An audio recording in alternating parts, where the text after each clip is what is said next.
How to check views on Instagram post. Hello guys, welcome back. If you are wondering how, you can follow up this method. So go ahead and open up Instagram on your screen first, and once you open it up, you may head over to the bottom right corner on your screen and then go ahead and open up your profile page. So all you gotta do is when you head over to your profile page, you will be finding all of your posts already.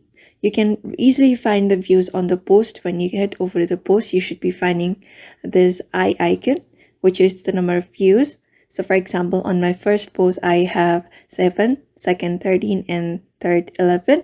All you gotta do is simply head over to your profile and you will be finding the views on your post. So that is it. That is how you check your views on Instagram post. So I hope this video was helpful and thank you for watching this video, and we will see you on the next one.